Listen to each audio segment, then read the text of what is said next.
മള്ളിയൂർ ശ്രീ മഹാഗണപതി ക്ഷേത്രം കേരളത്തിൽ കോട്ടയം ജില്ലയിലെ മാഞ്ഞൂർ പഞ്ചായത്തിൽ കുറുപ്പുന്തറ ദേശത്ത് സ്ഥിതി ചെയ്യുന്ന പ്രസിദ്ധമായ ക്ഷേത്രമാണ് മള്ളിയൂർ ശ്രീ മഹാഗണപതി ക്ഷേത്രം. ആയിരക്കണക്കിന് വർഷങ്ങൾക്ക് മുമ്പ് മള്ളിയൂർ മനയിലെ കാരണവരായിരുന്ന മഹാസിദ്ധനായ ഒരു ബ്രാഹ്മണന് തൻ്റെ ദേശസഞ്ചാരത്തിനിടയിൽ അതിമനോഹരമായ ഒരു ഗണപതി വിഗ്രഹം ലഭിക്കുകയുണ്ടായി. 4 കൈകളോടുകൂടി വലത്തോട്ട് തുമ്പിക്കൈ നീട്ടി നിൽക്കുന്ന ബീജഗണപതിയുടെ രൂപത്തിലായിരുന്നു ആ വിഗ്രഹം.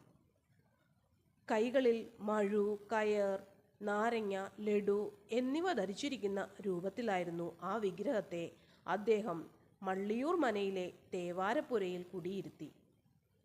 കാരണവരുടെ പൂജയിൽ സംതൃപ്തനായ മഹാഗണപതി ഭഗവാൻ തനിക്ക് പ്രത്യേകമായി ഒരു ക്ഷേത്രം വേണമെന്ന് ആവശ്യപ്പെടുകയും അതനുസരിച്ച് കാരണവർ ക്ഷേത്രം നിർമ്മിച്ച് അവിടെ കുടിയിരുത്തുകയും ചെയ്തു.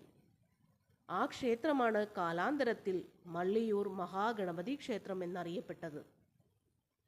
ശ്രീകൃഷ്ണ ഭഗവാനെ മടിയിലിരുത്തിയ ഗണപതിയായി ക്ഷേത്രത്തിലെ പ്രതിഷ്ഠ പിന്നീട് അറിയപ്പെടാൻ തുടങ്ങി.